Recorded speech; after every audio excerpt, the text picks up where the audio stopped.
আজকে নিয়ে আসলাম viral recipe, সেই পুঁইশাক দিয়ে, সেই চিংড়ি মাছ দিয়ে, যেটার দ্বারা আমার ইউটিউব চ্যানেল দাঁড়াইছিল সে 5 মাস আগে।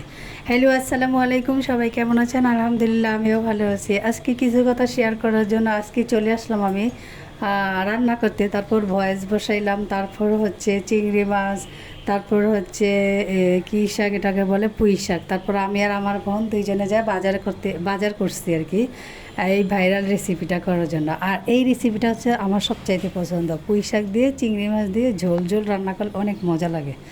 তো আর কি, যেই কাজ সেই কথা, যেই কথা সেই কাজও, আমারটা উল্টাপাল্টা হয়ে যায়। তো আর কি, আজকে আমার বোন রান্না করতেছে আর আমি হচ্ছে ক্যামেরা ধরতেছি, কারণ আমার বোন যখনই আমার বাসায় আসে সেই সব সময় রান্না করে, আমি কখনো রান্না করি না। ওর হচ্ছে রান্না করতে পছন্দ আর আমার হচ্ছে পছন্দ না, আমি শুধু খাইতে পছন্দ করি।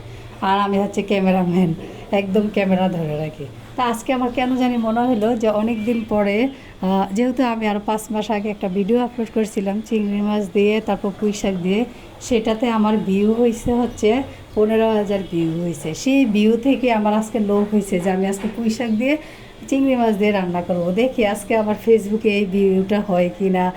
এটা আমি ফেসবুকেও ছাড়বো, এটা আমি ইউটিউব চ্যানেলেও ছাড়বো আর কি। দুইটাতেই আমি একটা ভিডিও আপলোড করি আর কি। তো আর কি, আজকে আমার বোন রান্না করতেছে আর আমি দেখে দেখে আমি খুবই মজা নিচ্ছি। আর মাঝে মাঝে বলতেছে, আল্লাহ কবে আমি ফেসবুক থেকে টাকা পাবো, কবে বাড়ি গাড়ি করবো, আল্লাহ কত, এই যে ইমরান, তারপর হচ্ছে সুমাইয়া, তারপর জান্নাত, ওরা কত টাকা ইনকাম করে। অবশ্য আমার কোনো হিংসে নেই, কিন্তু মানে আফসোস হয় যে আমি এত কষ্ট করি তারপর আমার পেজটা দাঁড়ায় না। কারণ কি জানেন, ভালো ভিডিও যখন দেয় মানুষ ঘুমটা দিয়ে, তখন ওই ভিডিওগুলো ভাইরাল হয় না। কিন্তু যারা একটু উচ্ছৃঙ্খল ভিডিও করে তাদের ভিডিওগুলোই ভাইরাল হয়। কারণ এখনকার দিনে হচ্ছে এটা হচ্ছে আপডেট খবর, এটা আমি দেখেছি। কারণ আমি মানে আমি তো আসলে ফেস ওইভাবে দেখাই না, কিন্তু আমাকে অনেকেই বলতেছে আপু ফেস দেখান, ফেস না দেখাইলে হবে না। কারণ আমি যেহেতু দুইটা চ্যানেল চালাই, অনেকের সাথে মোটামুটিভাবে মানে কথা হয়, অনেক আপুদের সাথে আর কি। ওরা বলে আর কি, আপু এভাবে হবে না, মাস্ক পরা হবে না, তারপর আপনি একটু ভিডিওর সামনে আসতে হবে, কারণ আপনাকে ফেসবুক চিনতে হবে, আপনি কি ফেক আইডি চালান নাকি আপনি অরিজিনাল কন্টেন্ট চালান, এটা নাকি আমার চিনতে হবে। আচ্ছা যাক বাবা, ফেসবুকের হয়তো কিছু নিয়মকানুন থাকতে পারে। তা আজকে কেন জানি মনে হইলো আপনাদের কাছে জিনিসটা আমি শেয়ার করি, যে আসলে আমি কোন ভিডিওটাতে ভাইরাল হয়েছি ইউটিউবে। যেহেতু 15,000 আমার হয়েছিল, কী যেন বলে, ভিউ হয়েছিল।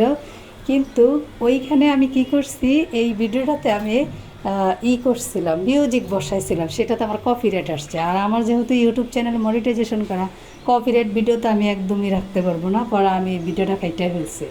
মানে এটা হচ্ছে আমার একটা কষ্ট। এই জন্য আজকে আমি নতুন করে, যেহেতু আমার বয়স সুন্দর না, তারপরে আমি ভয়েস বসালাম। তো এখন একটু দিয়ে দিছি মোরিঙ্গা পাউডার। আর আমরা যেই কোনো তরকারিতে আমরা মোরিঙ্গা পাউডার ইউজ করি আর কি। তো আর কি, ভিডিওটি শেষ পর্যন্ত চলে এসেছে। আর যদি আপনাদের ভিডিওটি ভালো লেগে থাকে তাহলে অবশ্যই আমাকে সাপোর্ট করে যাবেন, কারণ আপনাদের সাপোর্ট আমার খুব প্রয়োজন। একটা ছোট পেজ উপরে উঠতে গেলে সবার সাপোর্ট প্রয়োজন। তাহলে আল্লাহ হাফেজ, সবাই ভালো থাকবেন।